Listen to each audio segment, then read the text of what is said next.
See if it actually works. Well, we restarted all of our equipment here, including our router and everything. So, hopefully, it continues to work. If it doesn't, then Twitch. I don't see why not. It's an option. We can try it on Twitch if it doesn't work on YouTube, so... Well, it's like literally right before we hopped in here, when we hit live stream, YouTube said, live streaming's not available, smile. yeah. And we're like, the fuck? And we then refreshed it it and it was fine. So, yeah. So, we'll see how long this goes. We lost a fight. We did lose a fight. So, we were halfway through the second place versus Kinetic match, and we got through 2 of the fights okay. We did. And then we did the third fight, but the stream cut out a lot during that fight, and we lost a lot of the footage, which is not a problem if we have all of our information. Unfortunately, it cut off the exact moment the fight ended. Yeah, cut off the end of the fight, and we missed getting the fight time, which means we have no official fight time for that, and we can't make that up. Yeah. Like, I'm 99% sure I knew what it was, but I can't verify it now. Yeah. And we're not going to make up data for a leak, so we have to rerun that fight. But other than that, everything from the first part is official. Yeah. So Pelagic did beat Tennessee and Syndicate. All right. Is there a 5 reset rule on streams? Well, we're already on 1. We're already on 1. Didn't take long, did it? No, it didn't take long. Tamabris just popped up with a 10-pound super chat. Great, you're back on. We'll catch up after darts. Have fun playing darts. I hope you don't have a 5 restart rule on darts. Yeah. That would... My arm would give out after 1 night of playing darts, let alone Awful. doing it 5 times. So... Okay, then. Well, shall we continue where we left off? I think we should.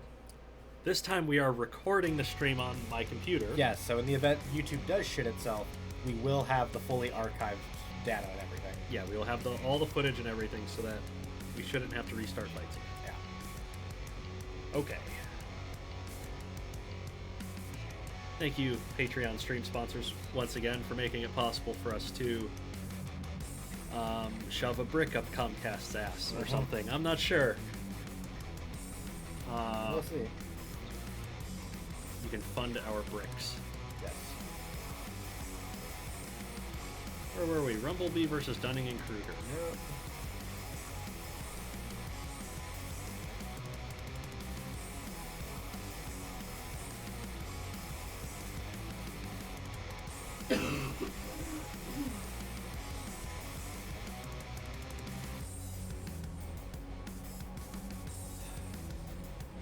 Patreon's got an extra stream this month.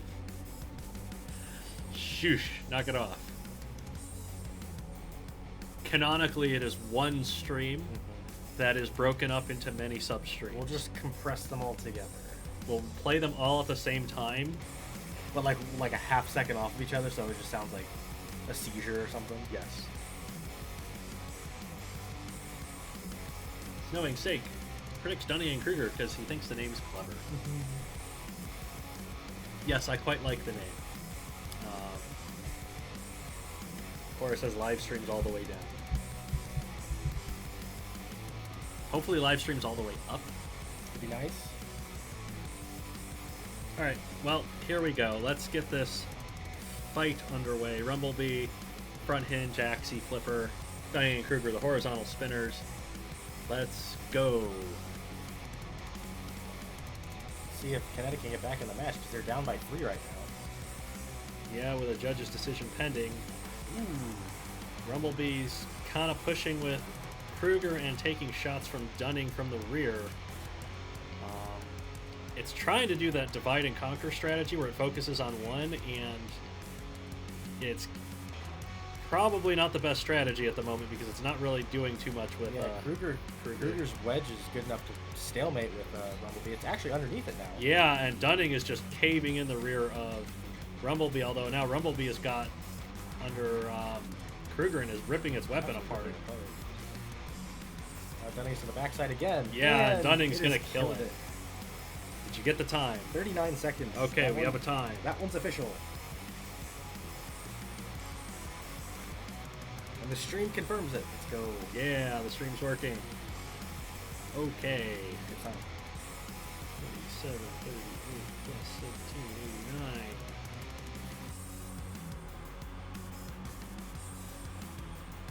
That is a retaliatory 3 points. Yeah. Creatures.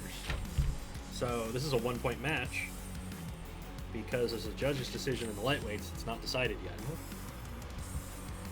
We'll see how that one gets scored. Yeah, it's not as one-sided as it first appears. To the super heavyweights to decide this match. Oh boy. Yes. So, chat.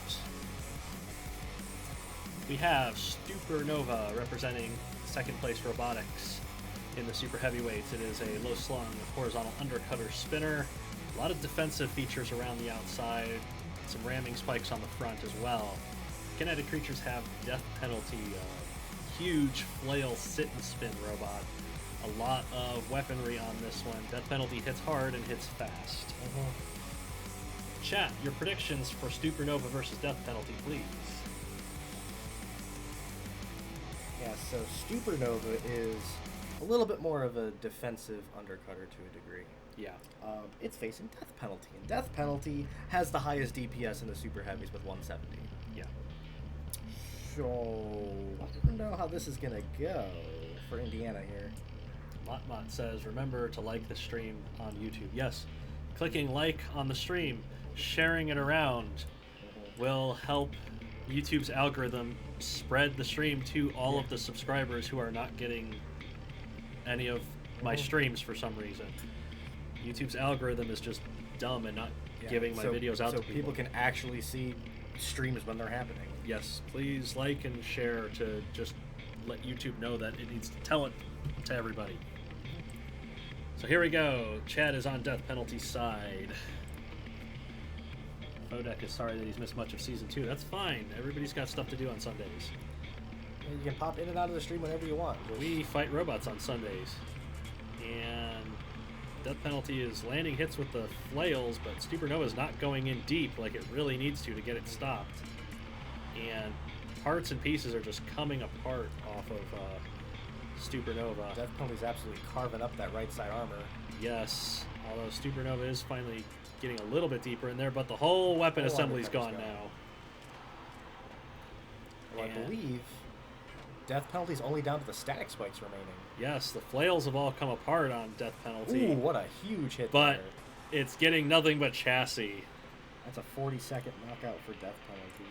Yes. And the Kinetic creatures win the match. Sheesh, Death Penalty. That was a 40-second match. Look at the damage total it put out. Ooh. I know it had a lot of armor to go through, but that is a ton. All right, that's stat padding if I've ever seen it. Yeah, and that's why it's got the highest DPS. Okay, Kinetic Creatures wins. Rookie K13 has popped into chat. Sleepy Moon Lunar has popped into chat. Loganthe has popped into chat. Welcome everybody to the second half of this match and part 2 of an indeterminate number of parts of this stream. Hopefully YouTube continues to cooperate.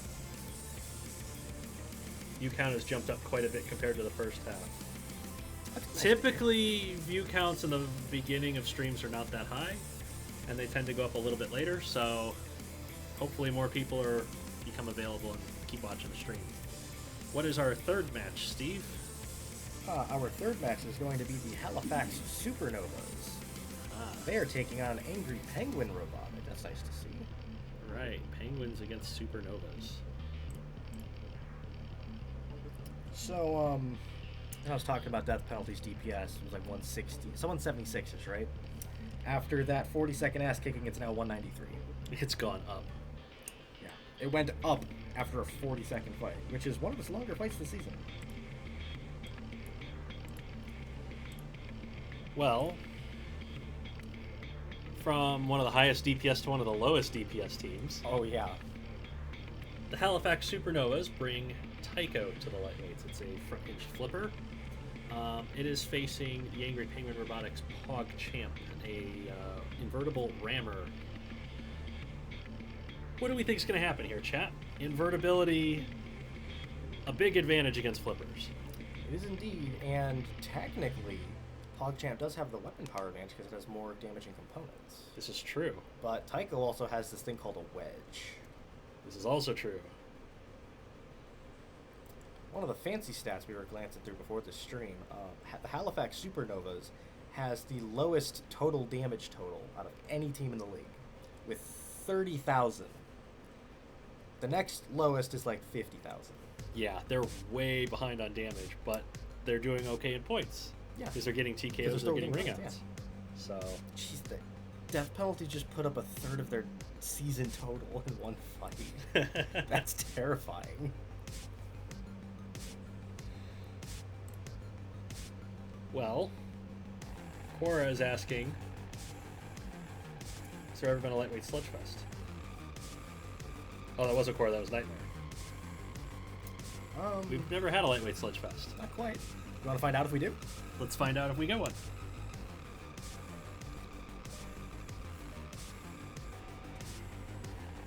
PogChamp comes in. Oh, it actually landed a big hit to the front of Tycho. Yeah, Tycho's wedge a little too steep for that, but Tycho is returning the favor in kind with that spike strip flipper. Yeah, both of them landing blows directly to the chassis here, and PogChamp actually pushing pretty well.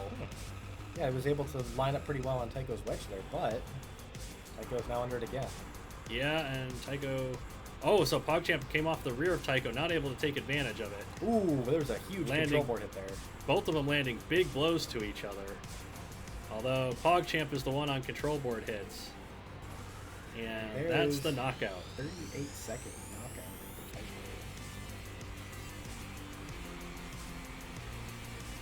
That was probably a lot closer than it looked, actually. Because Tycho was taking some pretty serious damage to the wedge. Absolutely. Tycho is not having a good time there. It needed to end that fight quickly.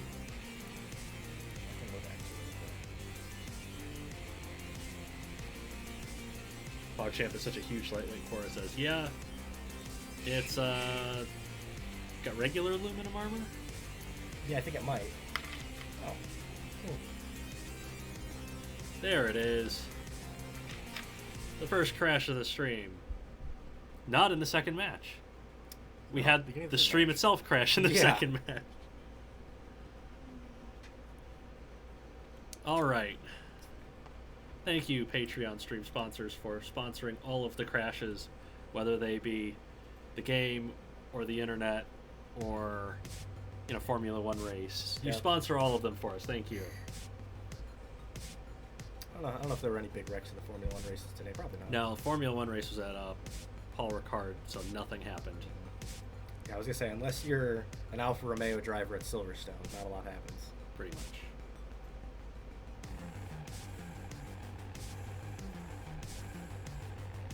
All right. So, Supernovas have a KO already. And now going into the middleweights, their KO machine, Kepler. It is a side hinged flipper with a bunch of side hinged flipping arms that come out like this. Does a lot of damage very quickly. It does. It's facing Stanley for the Angry Penguin Robotics. It is a vertical spinner down the center of the robot. It has big disc wheels. It looks a lot like Huge from BattleBots. So, what do we think is going to happen, chat? Well, I think Kepler's spikes are tall enough to hit Stanley's chassis, so I'm pretty sure Stanley also has basic aluminum armor, so this is... Yeah, and Stanley's weapon's going to go right between those pontoons and not hit Kepler's. Yeah, so... it's not going to be good for Stanley. The main thing here, though, because, as we know, the Supernovas not great at scoring high. Getting a KO here and maximizing points would be pretty important for them. Yeah. Instead of ringing out Stanley or something. Yeah, they need points to keep up with the other teams, so... Yeah. A lot of chats on Stanley's side, actually. I would honestly love to see Stanley win here. That would be hilarious. Yes, I am very much a fan of Stanley. Same way people are a fan of the Cubs. Honestly, yeah. It's like, we know you lose, we're still fans. What a big Huge toss opening by toss. Kepler. Bounced Stanley off of the wall, and Stanley is up on top of Kepler now, taking blows from those flipping arms, It's definitely landing getting blows that- of its own. Yeah, definitely got that disc into the chassis of Kepler. But Kepler's not giving it an inch. Now Kepler continuing to press and attack, but look at the damage to the top of Kepler. Yeah. It's taken a lot of damage. Stanley's definitely making use of that disc just sitting on top of Kepler, and now it's using its rear stabilizer to upset Kepler with the flipping spikes there. Yes, although Kepler's taken one of them off, And thrown it got into the control grinder and of it. killed it. That was 35 seconds.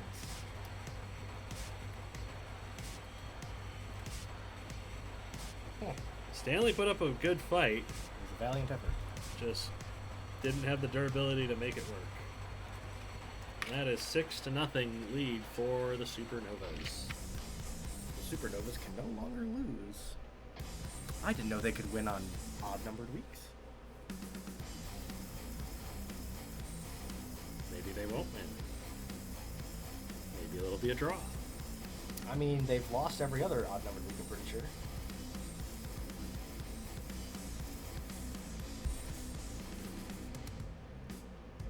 Oh, welcome to the stream, 7. Yes. The YouTube algorithm has chosen you. Love to hear that. Or maybe somebody sent them the link. Either way, you are a special person who has been sent the blessing of the live stream. So, in the heavyweight division, we have Progenitor for the Halifax Supernovas. It is 4 rear hinge flippers. It is facing another rear hinge flipper for Angry Penguin Robotics, E-Girl Power, which has 2. The main difference being not just that E-Girl Power has fewer flipping arms and thus less power, but it has spikes on those flipping Yes, it arms. does. Progenitor has no damaging components whatsoever, so E-Girl Power has the weapon power advantage. It does. If not the flipping power advantage. So, chat, are we expecting Progenitor or E-Girl Power to win this fight? This is a Robot Wars live event specialty right here. Yes. Constant Versus- flipping back and forth for 3 minutes. Mr. Matthews would be proud. Chad is very much on Progenitor's side, although Loganthe is predicting Progenitor to choke again. You know, that one surprised me, honestly. Yeah, it's done that a few times. Well, Chad is pretty one-sided, so let's see how this one goes. Ooh, E-Girl Power right up the wedge of Progenitor and flipped over, flipping Progenitor's several absolutely times. tossing But now Progenitor mounting E-Girl Power. This is the wrong website, partner. Yeah, E-Girl Power is going to try and circle back around. It's gotten thrown against the wall, but it has gotten free Ooh, and it's gotten got underneath Progenitor now. And now it's So now E-Girl Power is the one in charge as they sort of stalemate a little bit. E-Girl Ooh, Power got underneath under once him. again. So now E-Girl Power can dictate the pace of the fight. Ooh, Progenitor's been able to sneak back underneath. Yes, like we predicted, it's going back and forth between which robot has the advantage with their flipping arms.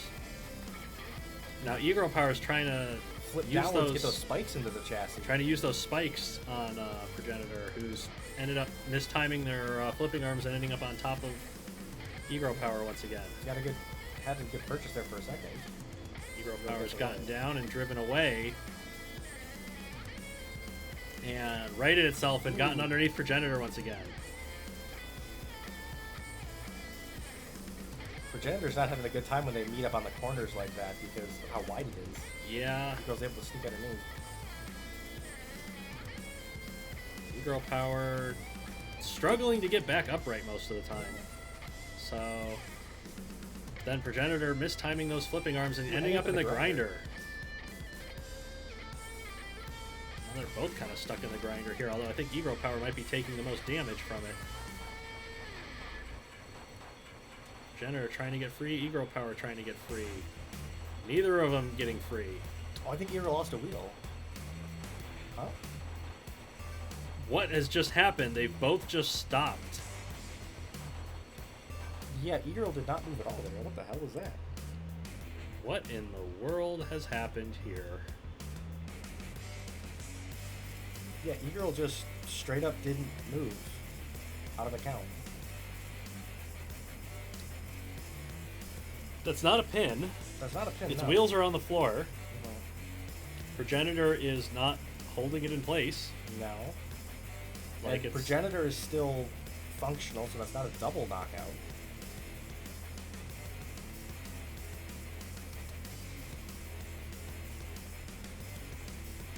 I think, because we've had similar situations before, I think we have to rule this as a TKO. Yeah, I would believe so, because... Because it's not a pin, it's not a robot obstructing the other one. So I think we have to rule it as if the robot that was counted out had a technical failure. Yeah. Because the AI has failed to move it. This is a TKO for Progenitor. Weird. Very strange outcome. Normally the AI is very good about driving away from stuff like that. Yeah, and like, they broke multiple counts earlier in the fight, so I don't know what that was.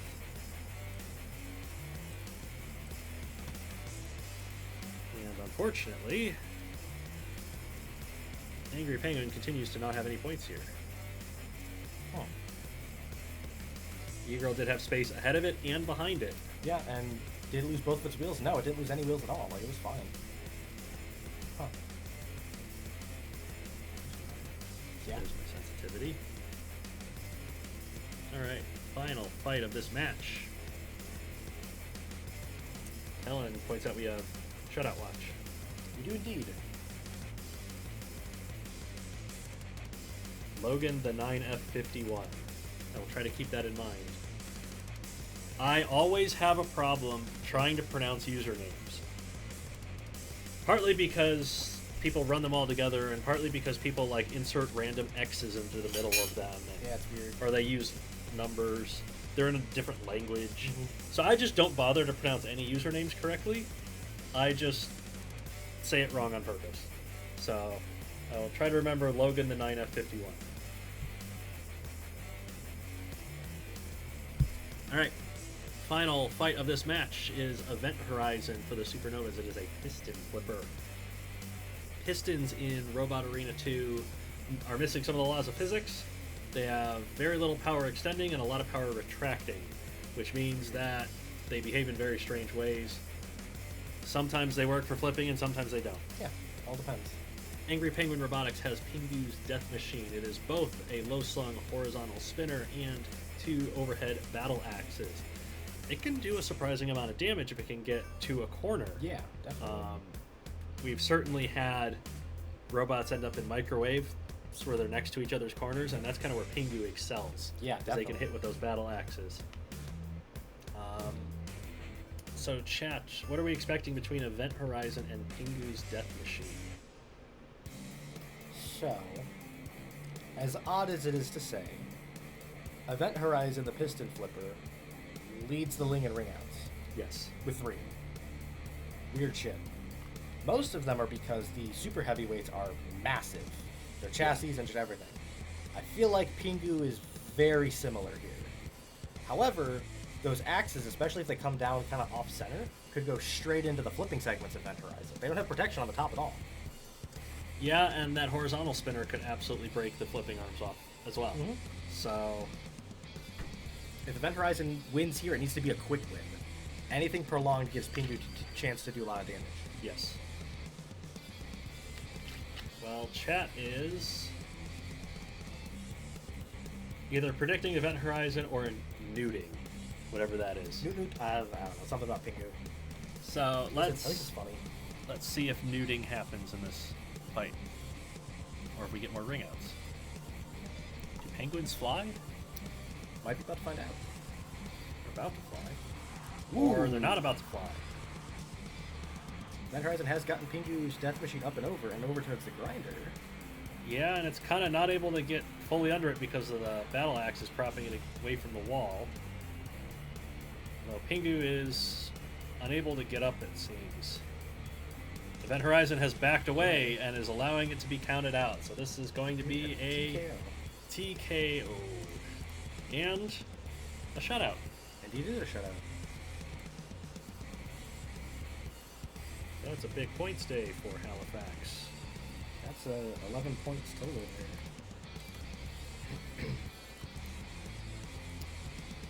Yeah, so Halifax is 5 points down on the Warbears at the moment, and 9 points down on the Pulsars, who have yet to come up. So getting 11 points there will put them in the fight if those teams don't impress.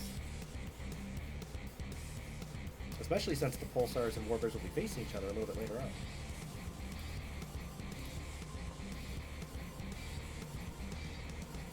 But for now, we go to match number 4. Yes, we have the Orlando Commandos, last season's grand champions. Not doing so hot this season. They're struggling with some rebuilds. They have in the lightweights more airtime. It is another piston flipper. Not off to the greatest start. Not quite. Gotten some wins. It's facing the Avalon Resurrectionists lightweight called Dainsleif. It is a very small, compact rammer. Invertible, damaging components that more airtime does not have. Chat, what do we predict between Dainsleif and more airtime? Interestingly, Dainsleif is one of the few robots in the league that has yet to win a fight. It does indeed, and it's facing a mostly non-damaging robot that flips stuff over, but Dainsleif is invertible. Yes. The only thing here is that because Dainsleif is rather underweight for lightweight, I feel like more airtime's gonna have a good chance to shove it towards a grinder and get a wheel, maybe? Well, Helen is saying that it could actually score a ring out because of how light it is. Hey, it's possible, who knows? Airtime's a good meme, but I'd like to see Dainsleif get a win. I would like to see Dainsleif get a win, too. Every robot last season got at least one win. Yes. We're expecting the same thing this season, but so far there's still some robots that are winless. So, chat is split between these two. Hey, Dainsleif, can you get your first win? Or will Airtime have a winning streak continue? Oh, wow! Oh, sniped. Dainsleif sniped the flipping segment off immediately. The whole weapon came right off of more airtime immediately, and now Dainsleif is basically free to attack at will because it's under no threat at all. Yeah, more airtime is just a T-shaped box now. Yeah, it seems to have the drive power advantage over Dainsleif. Or maybe Dainsleif has the drive power advantage. Very back and forth on drive power, but Dainsleif still has the weaponry to do damage. Yeah, it's really a matter of if they can get the rams that they need to break Airtime's chassis or get it into the grinder, or if they're going to trip over more debris. Oh no, control board hits on more Airtime. And that is a knockout. Is a knockout for little Dainsleif. Dainsleif has broken its winless streak in dramatic fashion.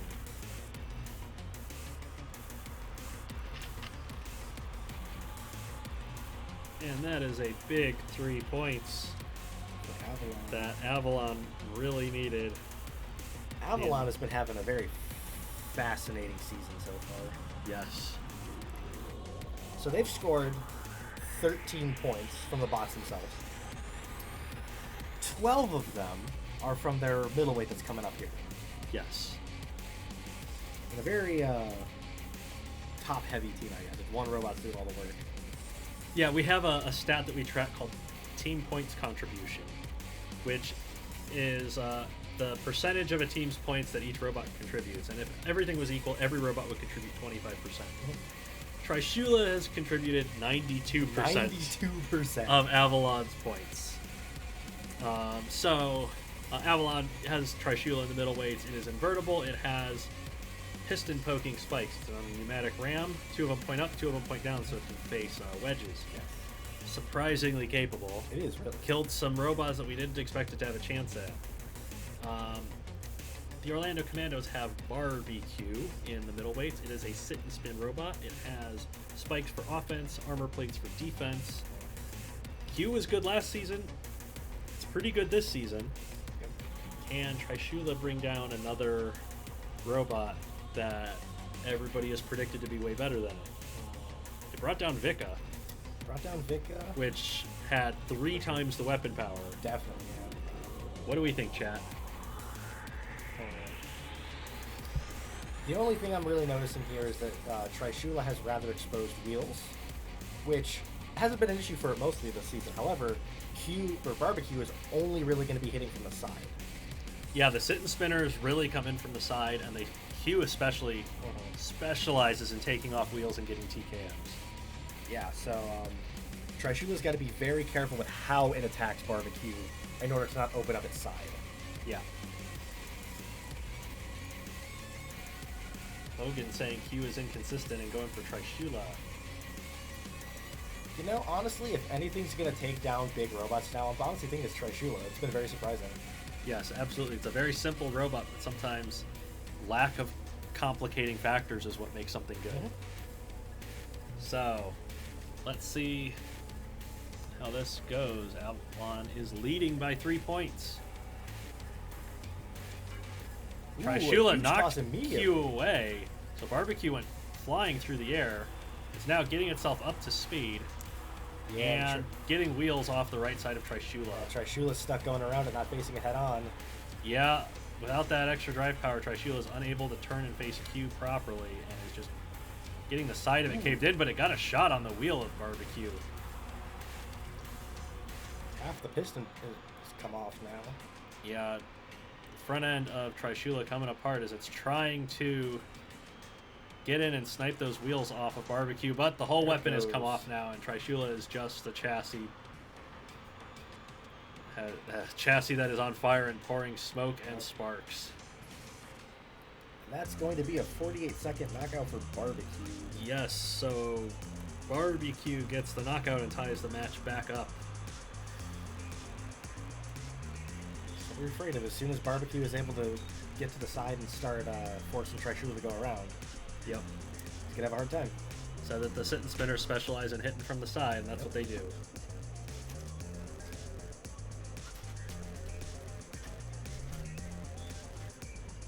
So, we're all tied up for the heavyweights.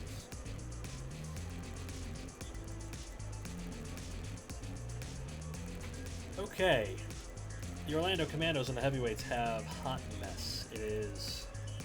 It's been a mess. It has been, honestly. It's got two vertical spinning kind of full body drums on stilts. It is a very odd, messy robot that has odd, messy fights. The Avalon Resurrectionists have Phalanx with the two long rear hinge lifters. The hot mess falls over pretty easy. It does. So Phalanx has a pretty good shot here at controlling hot mess. What do you think, chat?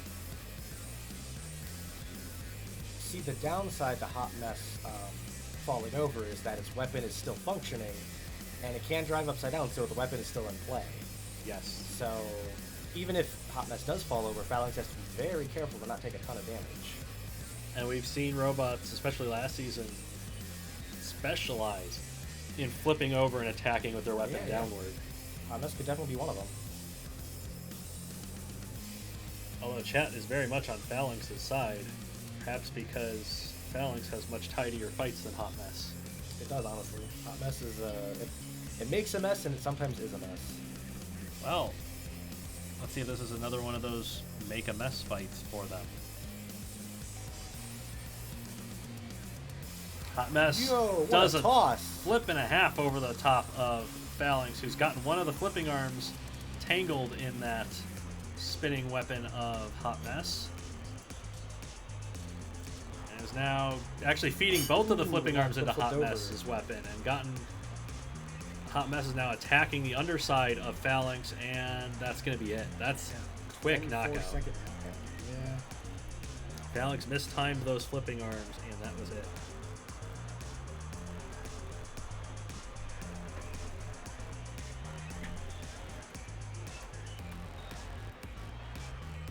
Hot Mess put up a lot of damage very quickly.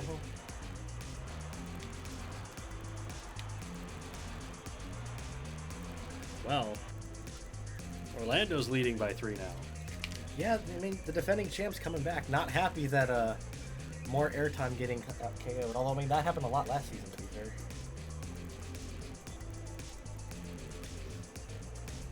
Okay. To close this match out, Super Heavyweights. Avalon needs 3 points to draw. Yeah, they do indeed. They need a knockout to draw, or Orlando will get the win. So, Orlando Commandos have King Drillosaurus in the Super Heavyweights. It is 3 horizontal drills on top of the robot. The Avalon Resurrectionists have Excalibur with the 2 vertical spinning bladed discs. Very reminiscent of heavy metal noise from BattleBots. Chat, what are your predictions between these two? I think Excalibur has a decent shot here because King Drillosaurus has very vulnerable wheel motors. It does indeed. The only downside I'm seeing, where most of the time King Drillosaurus's spinners really aren't able to make contact with stuff since they're up above. However, Excalibur is very tall and very easy to tip upright. So, I don't know. Oh, and Voya Liam has confirmed Orlando has passed 500,000 damage points over their careers. Yes. Most damaging team in the league. Overall. For multiple seasons. I'm curious how some of the other Season 1 teams are doing. Because I think Kinetic was leading Orlando this season, but last season they weren't anywhere close. Yeah, they've been racking up damage points on the lightweights especially. Yeah, they're with doing network. really with that. And I mean, death penalty being what it is. Yeah. Well, chat is back and forth between these two. Saying Drillosaurus Rex or Excalibur. Let's see if Avalon can get some more points back here, or if Orlando can get a big win and move up the table at all. Big collision flipped Excalibur over, and Drillosaurus rammed it into the wall. And now... Oh, no. Excalibur lost a wheel to the grinder. Yes, Excalibur's weapons are spinning downward, but it doesn't have the maneuverability to get to those weapon motors anymore, or drive motors. And there goes the other wheel. So King Drillosaurus able to knock the taller robot into its weapons and make great use of the grinder. Yeah, already got control board hits, just from ramming into it mostly. Yeah, it's got those axe blades on the front, which do cause damage. And they're going to back away and take a free TKO here. Interesting choice. Instead of getting the extra point for the knockout. You know, with how dangerous Excalibur spinners can be, that's not a bad strat, actually. That's true, because takes one of those spinners in the wrong place and wheels come off. Yeah. Right. 8-3 win for the Orlando Commandos. Kinetic's on 485,000 damage points. Yeah, I mean, if death penalty repeats what it did this week, that's they're on one death penalty fight away from pretty Orlando's much. total. Yeah. Curious who they who they fight next week could be interesting.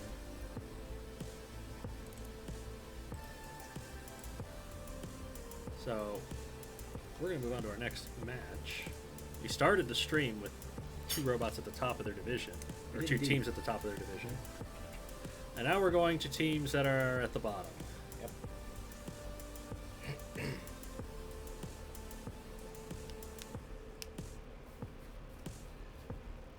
All right, the meme team versus the Anthracite Colliers.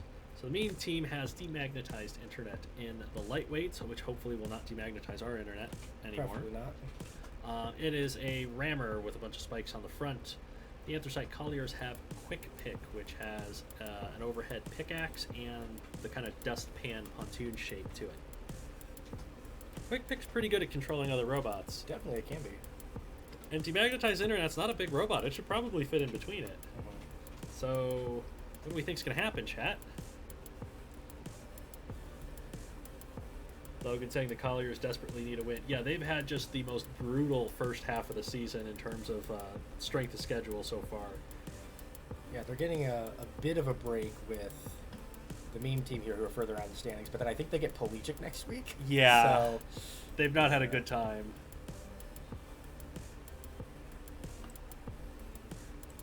Oh, Razor259 has a question for you. Isn't that Mike's shirt? No, I bought 2 when they came out. I gave him one of them. Should have warned us we could have been twinning. Referencing a YouTuber we haven't watched in 4 years. Yeah, when they make the same exact video repeatedly. Chat's on Quick Pick's side. We're going to find out. Quick Pick has what it takes to get the Colliers some points here. Magnetized internet straight up the pontoons. It's actually wider than them. So Quick Pick struggling to get that pick into play. Quick Pick got to be careful to not drop the extender of that pick on the front of demagnetized internet. That'll come off very quickly. Yeah, demagnetized internet has those pick spikes on the front. Not able to make use of them while its wheels are off of the floor. Oh, Quick Pick's going right into the chassis now, right in between the gaps. Yes. You can see the damage piling up on demagnetized internet as Quick Pick has it pinned to the wall. Look, there's a count for demagnetized internet. Can it break free? Its wheels are off the floor. I think this is going to be a pin restart. It's going to be a pin.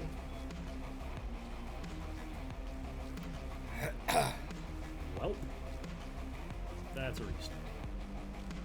Can't hold a robot there if it can break a count. So here we go on the restart. Whoa! Demagnetized internet with a box rush. And both of them are incapacitated Oh, now. no! Are we going to have a double incapacitation again? That's what this is. That would be the most unlucky way for one of these teams to lose, and that's exactly what we're going to have. It's a double TKO. It goes to the judges, and it's only 1 point. All right. Love that. Okay. Cool.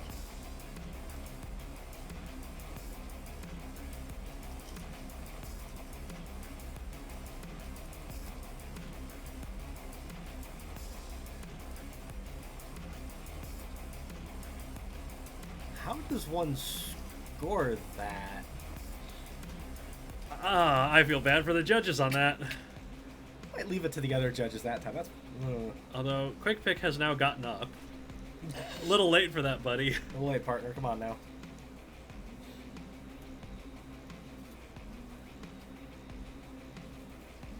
Sheesh. So, somebody just pointed something out in chat. That was a 21-second TKO. 22. 22? 22. 22 seconds, okay. That might be the fastest TKO ever. Tied. Let me check that. We actually have a stat for that. Hang on. That might be the fastest TKO ever, although it's officially a judge's decision. But it would count as the fastest TKO. Yeah, the fastest TKO is 22 seconds. And that was White Hot and Falcon Punch before we had the improved sit and spinner AI. Yes. Alright, well. Unfortunately, we have a double TKO in the lightweights. Just not expected. We've had 2 of those this season. Yep. And now we move on to the middleweights with no idea who has the 1 point. Nope. So the meme team has the middleweight On Your Own. It is a low slung undercutter spinner named after Yaron Leverloo from the Petunia team and the Reality team, the Tough as Nails team, and about 8 other teams in Robot Wars. He gets around a lot. That's a lot of teams. Every Dutch BattleBot team ever. The Anthracite Colliers have Tumbler. It is a tuna can horizontal spinner. It has armor plates. It has spikes. It is offensive and defensive. It's had some great fights, but not as much success as we would hope it would have. Mm-hmm. So, chat, what do we expect between On Your Own and Tumbler? 2 winless robots here. This is 2 winless robots. Indeed. So we've already had Dainsleaf get its first win of the season. We're about to have another one. Yeah, we'll see which one of them can pull it out. I'd say Tumbler probably has the simultaneous weapon and armor advantage, but it can topple over pretty easily, whereas On Your Own is invertible. Yes, we've seen Tumbler knocked over by other robots before. So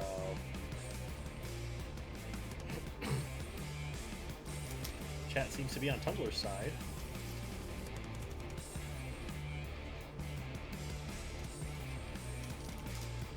And I think we're going to get this one started and see if Tumbler has what it takes to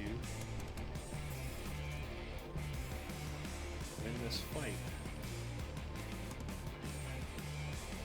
On Your Own, getting that undercutter into play, going underneath the weaponry of Tumbler, who is actually hitting that right front corner of the chassis on your own, but mainly being deflected by that front armor. Ooh, but the undercutter's come off. Okay, so On Your Own is weaponless now, and is going to try and use its pushing power to get an advantage here over Tumbler.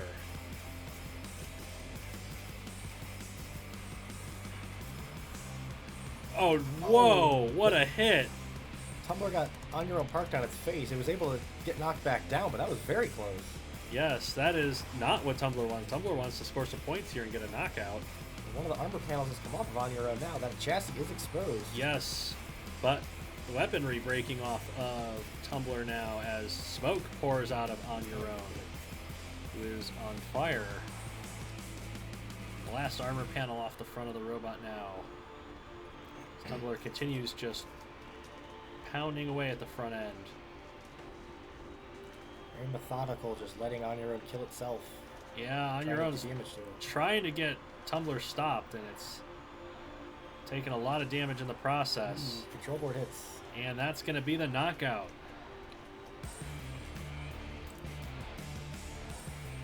So, like Dainsley ends the winless streak with a 3-point knockout.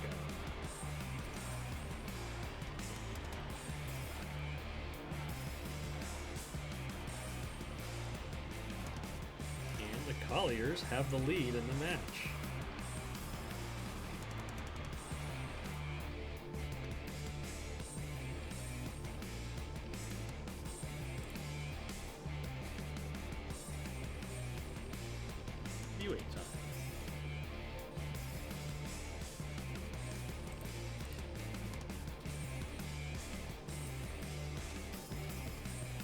Tumbler joining Dainsley for the I won my first fight party. Yes, absolutely. So, in the heavyweights, the Beam Team has 4-pound 90, the multi-bots, 4-pound with the vertical spinner, 90 with the fireman's axes on the side. They're pretty good at swarming. The Colliers have Jackhammer, which has 2 sets of spikes on oscillating pistons, and it has not been great against multi-bots. No, it is not, no. So, chat, what do we think is going to happen between 4-pound 90 and Jackhammer here? Jackhammer's heavier, has weapon power advantage. The only downside, one of Jackhammer's big strengths is being so low to the ground, but both 4-pound and 90 have the weaponry to hit that low. Yeah, and they don't rely on ground game to do their damage. Yeah, and most of Jackhammer is chassis, so whichever one gets around to Jackhammer's side is going to be doing some damage to it.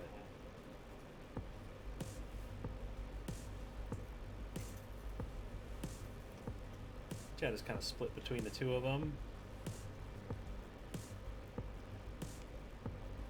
Interestingly, Jackhammer would have to KO both of them to get 3 points. It would indeed. So, if 4-pound 90 simply pushes a decision, it would limit the points for sure. Limit points for sure, and there's a judge's decision somewhere, and 3 points for the Colliers, so who knows how it's going to go from here.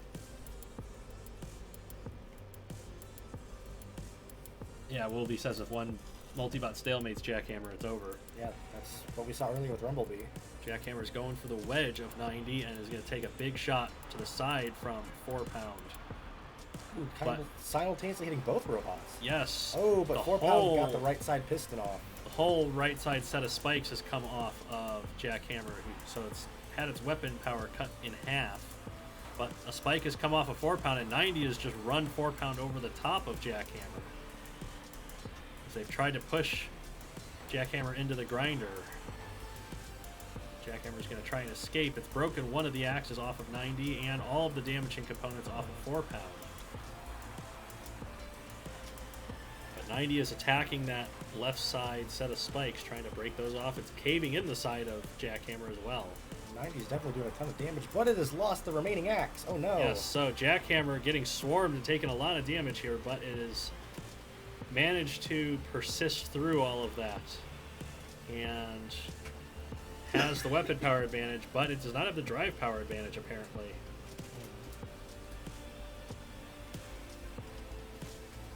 Actually wondering if firing the pistons like that is preventing Jackhammer from winning the driving battle. It's possible. Piston going back and forth could be shuffling Jackhammer back here. It's 4 pound and 90 both try to exercise some aggression against Jackhammer here.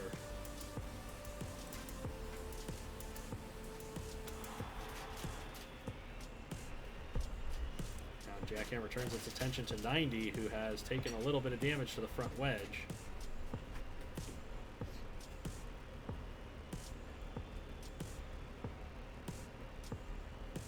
Jackhammer just not able to bring its weaponry to bear in an effective manner.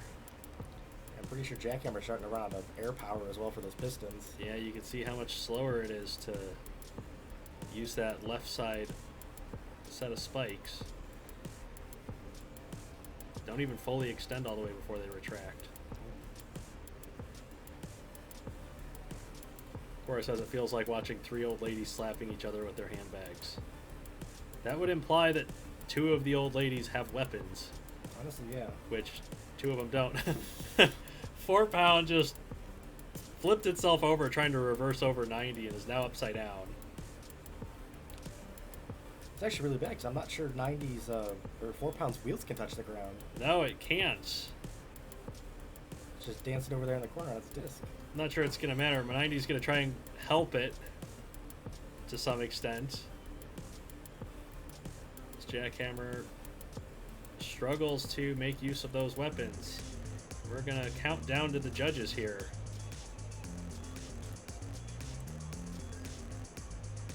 That's a judge's decision.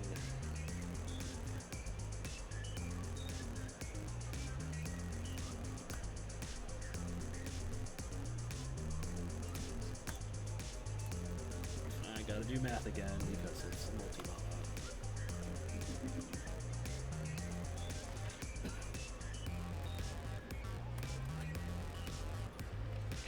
2 judges' decisions in this match. Yeah, even with only 3 points scored so far, you don't really know where the other ones go. And honestly, like, those decisions could go either way. Yeah, they're pretty close. Hopefully this last fight of this match is not as close. Alan says all Big Boar needs to do in the next fight is win. Pretty much. Yeah. If it pushes a judge's decision, the worst they could do is draw. Yeah, So Colliers they cannot be defeated. Yeah. They can be defeated if they get knocked out. They can, but not if they push a decision here. Yeah. So, the meme team in the Super Heavyweights has Monk Eat Banan. It is a rear hinged flipper with some armor panels around the outside of it. Colliers have Big Boar, which has the multi-stage drill spinner, vertical drill spinner in the center of the 2 parts of the chassis. It's invertible, mostly. Chats, Big Boar or Monk Eat Banan? So even though there are some slight differences, Big Boar fought a similar robot in 787B earlier this season, and it was able to get a knockout by just wedging underneath there and letting the drill do its thing. Yeah. I'm willing to believe the same could happen here, but it has to get under Monk first. Yeah. Robert says part 2, what happened to part 1? Yeah, part 1, YouTube was having a seizure and not getting the stream out to people like it should, so we had to restart. It also may or may not still be unlisted. Yeah. Because I couldn't find it on your channel, but I found it in my subscription box. I had difficulty finding this stream to link to everybody, so maybe YouTube just hasn't updated it. I don't know. It'll be up after this for sure. Yes. So most of chat is on Big Boar's side. Can Big Boar bring down the Big Monk?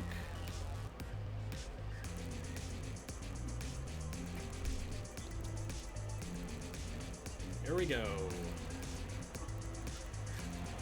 So Monkey Banan fired the flipping arms. As Big Boar is underneath them and grinding away at the front of the chassis.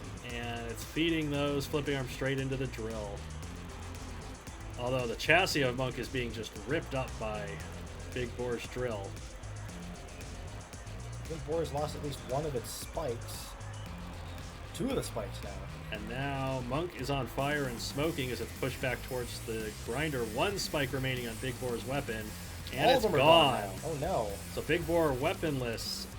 Monk eat Banan with only 2 spike flipping arms remaining.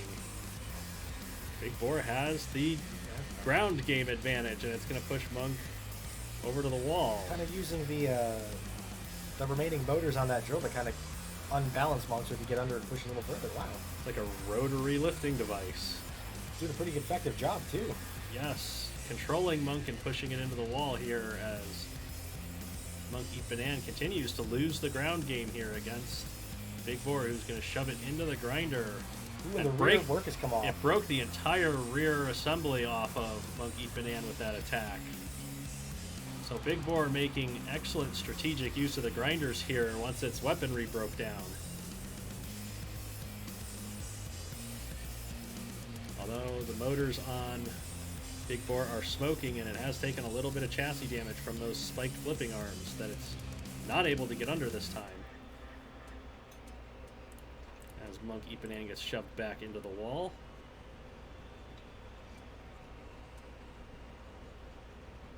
We've seen this from Monk Eat Banan in the past. It just does not have the drive power to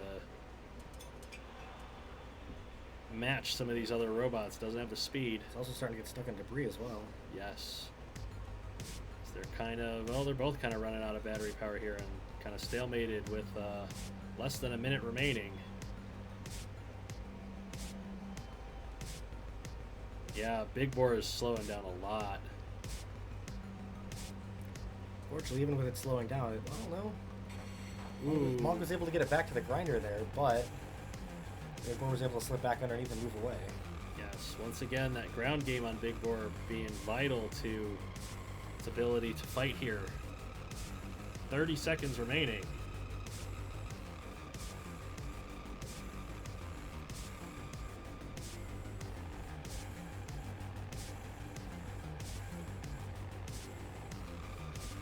It does look like Monk's flipping arms are doing more damage to Big Boar's chassis.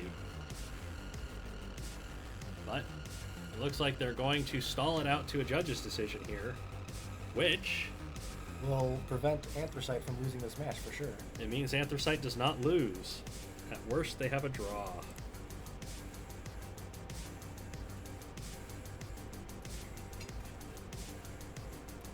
Three judges' decisions in one match. I think that's the first time we've had that happen. That might be. Okay then. Judges, I am sorry. What a weird match. They are going to be busy. Blackbird says today does not feel like Sunday. You are correct.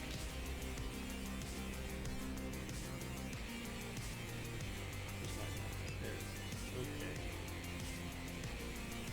Next match. Ooh, we have a fun, almost mirror match coming up here. It'll be the West Elizabeth Warbears and the Pinwheel Pulsars. Oh my. So while we have Warbears are owned and run by Lazy Bear Soul, and the Pulsars are run by KJ, all of the Warbears robots were commissioned and built by KJ. Yes. So this is a mirror match. Basically KJ versus KJ. Mm-hmm. So, both of the teams are doing pretty well, so this might be a preview of a playoff match. Yeah, both of them are in playoff positions in Division 1 right now. So, West Elizabeth Warbears have Ursa Minor in the lightweights. It is a horizontal spinner, 360 degrees, asymmetric. It's difficult to do in stock, but they have managed it. Pinwheel Pulsars have Nightmare Fuel, which is 2 side-hinged axes that come out from the center. What do we think is going to happen, chat? I feel like Nightmare Fuel is destructive and nightmarish as it is, has those chassis corners way out front where Ursa Minor can hit it. Well, last week, not last week, 2 weeks ago, Nightmare Fuel took on Voidwalker. Very similar to Ursa Minor, but has 3 spikes instead. And Nightmare Fuel had no problem getting the spinner stopped and just KOing it from close up. Could very much be the same here, especially since Ursa Minor only has 1 spike to hit with. Yes, there's one main tooth.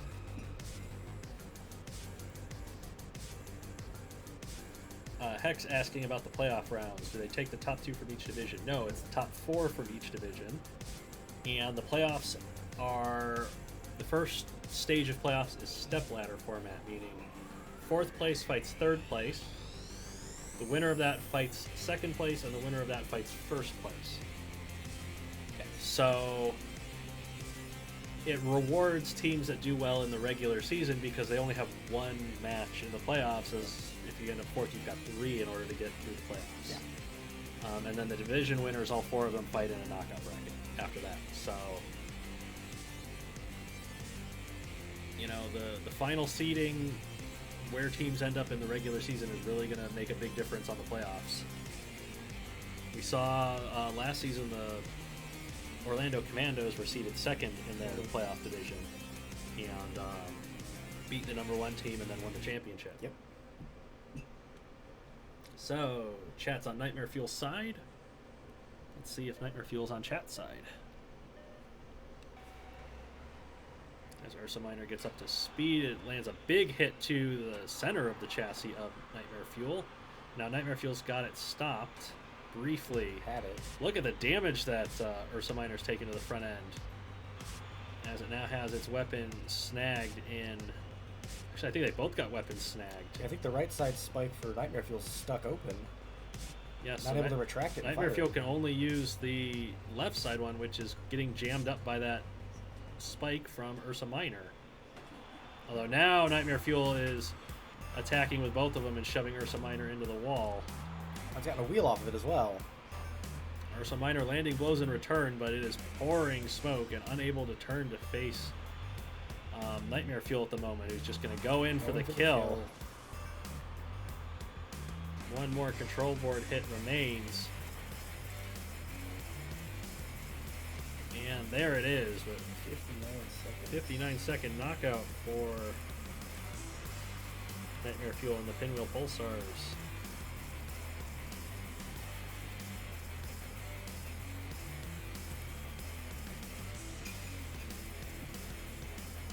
Very similar damage totals.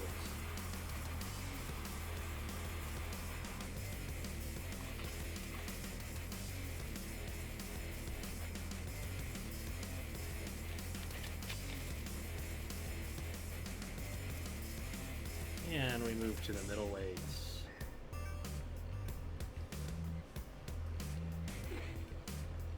Thank you, Aaron. Okay, this is going to be wild. So, the Warbears have Grisbo in the middleweights. It is a very fast, very aggressive, high-speed rammer. Does not care where it ends up after its rams. It's facing Vika for the Pinwheel Pulsars. It is what's called a whipper. It's an AI mode in this game where a robot has stationary weapons and turns the whole robot back and forth to bring them to bear. Yes. Vika's got a lot of weapon power, and it kind of specializes in going for the sides and getting wheels. Grisbo might be too fast for it. It could be, but that could also be Grismo's downfall. Because all Vika has to do is just kind of turn very slightly, and if Grismo backs up into the weaponry, that wheel's gone. Yeah, so. Grismo's got very exposed wheels here, and as soon as it loses one, it loses its ability to ram. But also on that note, Vika can take a little bit to turn around sometimes, and if Grismo has the opening, it has the speed to get it. Yep. So if Vika gets turned around, Grismo could absolutely... We've seen it, like 3-punch some robots' chassis. Yeah. Because Grismo's so fast.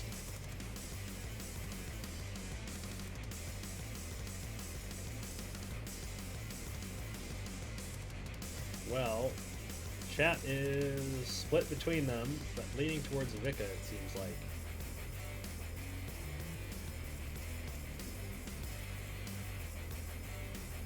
KJ saying Vika Volt versus Ursa Ring. Yeah, both of these are pretty much based off Pokemon, so... Well, which one will faint? Oh, Grisbo went to the side instead of charging into Vika's chassis. Side of Vika for a second. Got behind it and hit the wheel briefly, and now Vika's trying to do that spin move to the side and catch Grismo. But Grismo being very fast, taking advantage of getting to the side of Vika. It's propped on the wall. It's got propped up on the wall as a result. Vika's teed up for some beautiful shots here, and it's taken a wheel off of Grismo now, who's massively compromised their drive power. 2 of the rear wheels missing, but they're behind Vika briefly. And Vika's going and taking the rest of the wheels off now.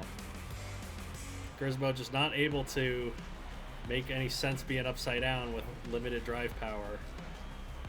And Vika going in for the kill now. And that's There it. it is. 50 second KO for Vika.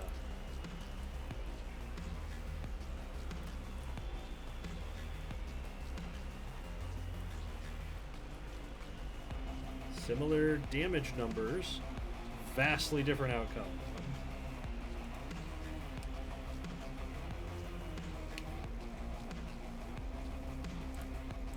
Ratty saying 5th dimensional chess with time travel. Yeah, that's how Grismo moves around, basically. Pretty much. And it's time for multi-bot madness.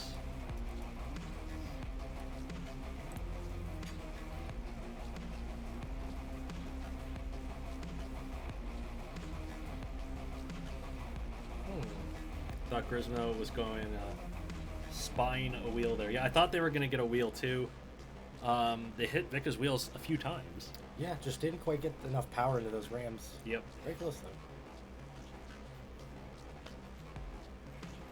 So, heavyweights, the Warbears are down by a lot. Yeah. They have Warbear, which is pretty destructive. It's 2 side axes. One's kind of a sledgehammer, the other's kind of a bear claw. Great ground game. It's facing Leslie and Gale for the Pinwheel Pulsars. Leslie, a 360-degree spinner. Gale, rear hinge flipper. Front hinge flipper. Front hinge flipper. It's a flipper of some kind, and I always get it mixed up. Leslie and Gale, not the best teamwork.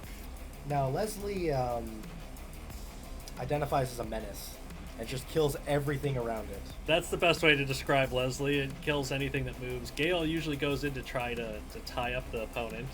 And usually has Leslie killing it instead. Yeah. So. Warbear not particularly fast, so could be vulnerable to swarming. Chat, what do we expect to happen here between Warbear fighting Leslie and Gale? As much as I see Warbear is favored by the chat here, in order to get back into this match at any degree, the Warbear needs to KO both of the multi-bots. Yep. And that's going to be really tricky if it cannot fully get under Gale and make use of the side axes. Yeah, and if Leslie flips itself over And gets TKO'd as a result, TKO'd, yeah. it's only 2 points. So, yeah, chat's mostly on Warbear's side for this one.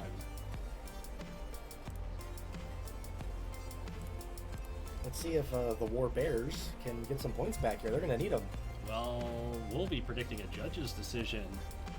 They're currently down 6 points to Supernovas, who got a huge week.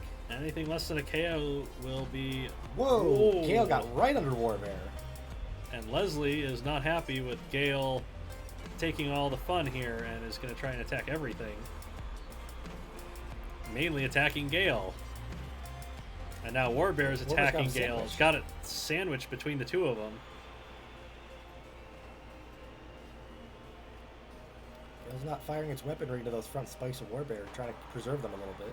Yeah, no sense losing your weapons against all those spikes on the front. Leslie's trying to help and has torn a wheel off of its teammate.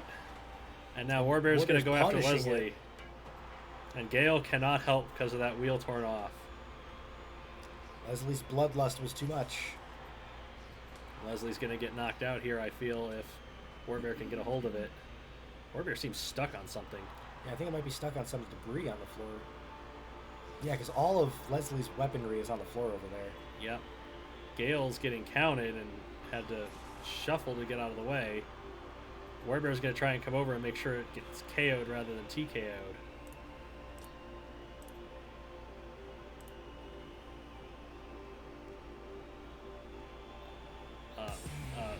Hello?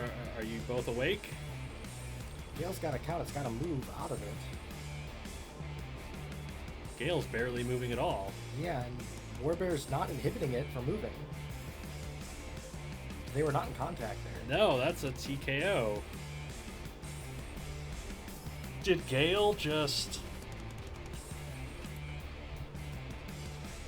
Did Gale just do the Gigabyte thing where it stopped moving and allowed itself to be counted out to win the match?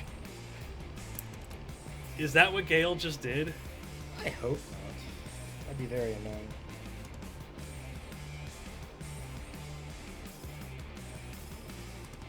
Well, that's a TKO win for Warbear.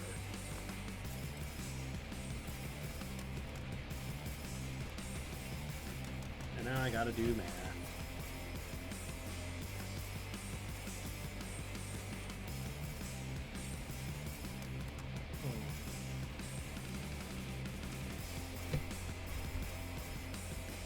All right, so apparently the stream buffered a bit for people during the end of that fight.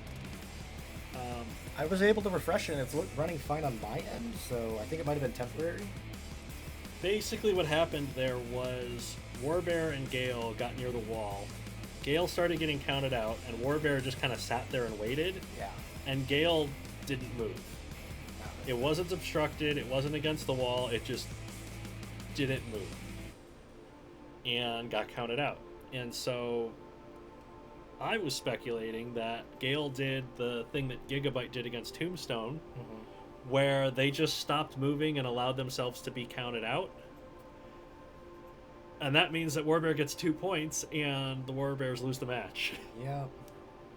That may have been a deliberate TKO loss from Leslie and Gale. Well, from Gale, since Leslie certainly didn't help. Yeah, no. Strategic loss. Little did you know that when Leslie and Gale fight, it's actually Gale's the solo robot. Yeah. Little did you know. Of course. Oh, thank you, game. Great timing.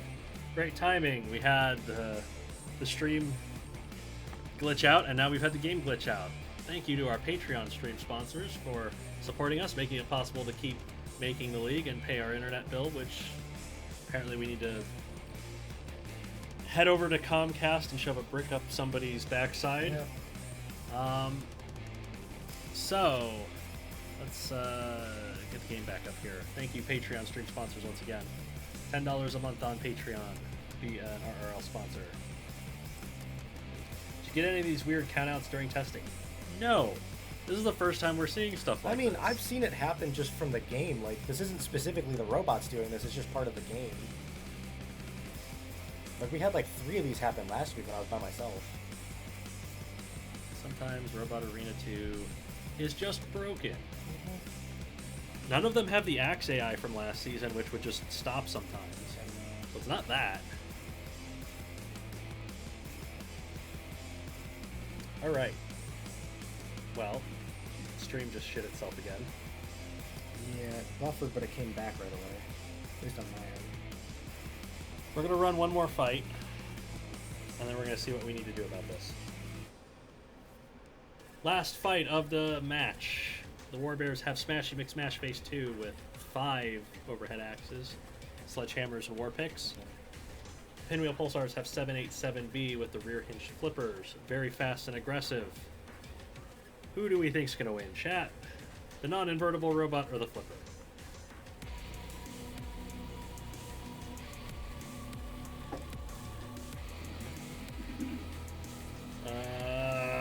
Why do you do this? Yeah.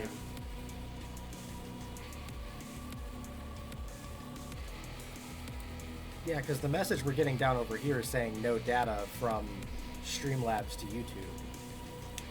I'm pretty sure that's what the issue is.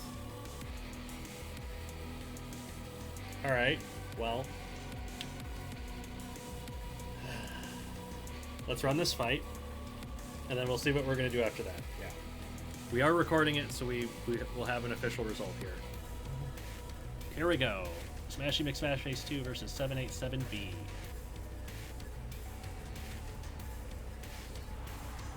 Oh, 787B got right under Smashy. They stalled at first, but 787B tossed Smashy against Huge the wall toss and now back to to the center of the arena.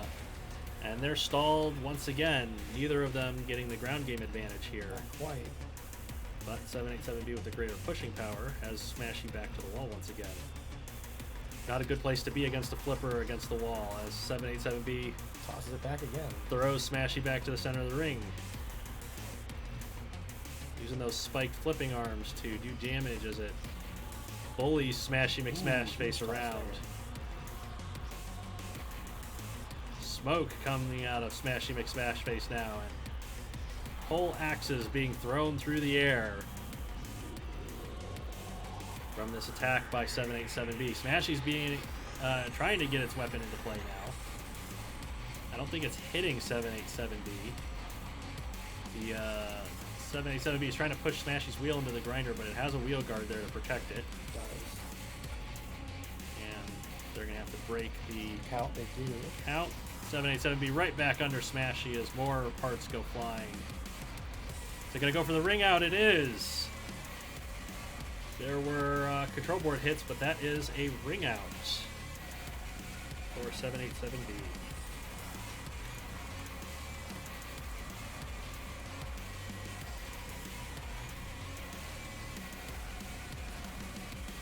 And not quite a shutout. It is 8-2. Still very good points there for the Pulsars. They're going to need it.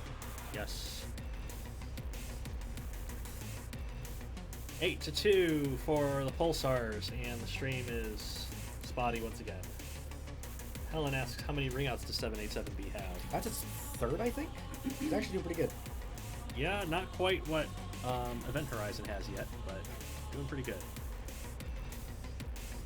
That's its second, sorry. Second, okay. Getting up there. Right. Well, stream is having problems. Yeah. I'm noticing everyone saying when they refresh it, it's good to go again, but it just keeps happening. And like, from what we can tell, it's on YouTube's end because it's telling us like in the thing for the stream health, like there's no data that it'll occasionally not get from Streamlabs. But everything else is fine. The internet's working fine on all our other devices. Yeah, it's almost certainly not our end. So I need to use the bathroom. Okay, do you want me to set up the next match? Yes. I will be back, chat. He is going to do the next match. Also, if you wouldn't mind getting more water. Fine. My voice is going crazy. Fine. All right. Match number 7, chat. Let's get to it.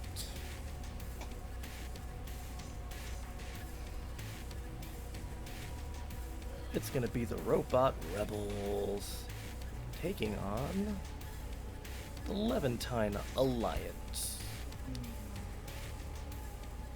All right, so starting off the lightweights, we have Overclock for the Robot Rebels. It is a piston poker. It has 5 iron spikes on a piston that just shoots forward. Has pretty good range, but has lots of exposed chassis and stuff on the sides and everything. The Levantine Alliance has the SSV, which is a big vertical spinner with 4 iron spikes on the side, 2 very long stabilizers on there, which, as we have learned when they come off, makes it just kind of fall over very easily. So, what does chat think is going to happen here?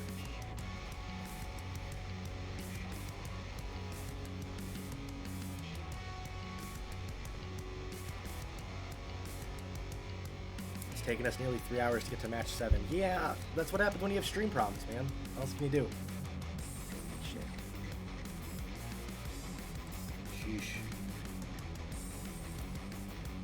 I see Rookie is back in chat, finally. BSSV. Oh, there's stream doing its normal thing. Oh, no data at all. That's not good.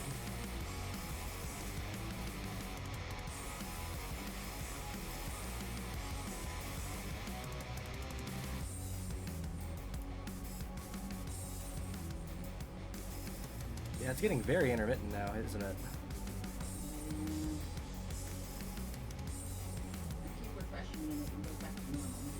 Yeah, I know, just like, it keeps bouncing between stream is healthy and then no data, and it just keeps lagging back and forth behind that. Being very annoying.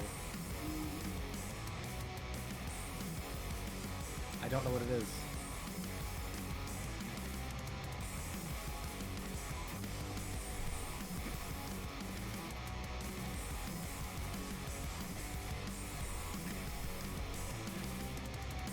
VSSV stands for very certain shark things. No. VSSV stands for very sucky spinning vert.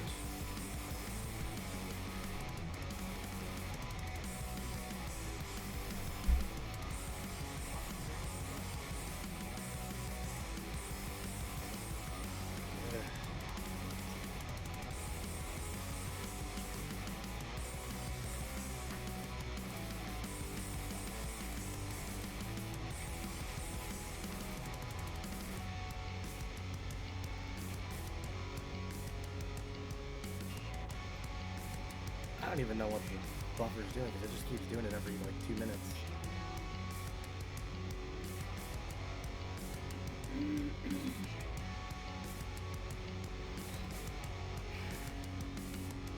This might mean that we just take the stream somewhere else because Streamlabs and YouTube are not very happy with each other right now.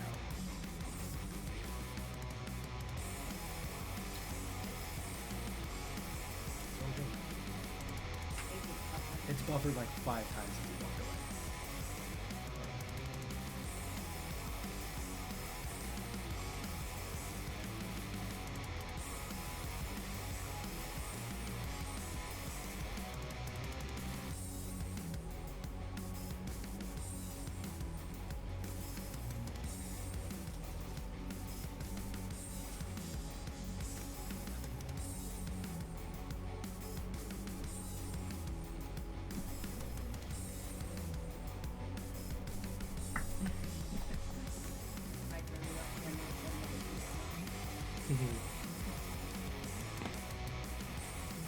Okay, yeah.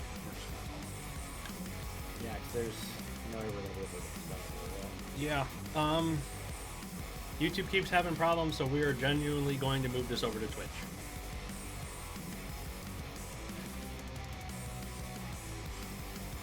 So if you can hear the sound of my voice, I hope you can hear the sound of my voice. If you can hear the sound of my voice, we are going to be moving this over to Twitch. Check Discord, check Twitter. Probably I'll post it to Facebook as well. I'll post it to YouTube as a community post. We're going to move this over to the Mr. Psycho 2 on Twitch. So check those places for posts. We're probably going to start up about 1:30. Yeah, just to get in it set about up a half properly. an hour to make sure we have everything set up. And we will continue from where we left off. So, thank you everybody for sitting with us through all this nonsense and bullshit. And we will continue with the stream then.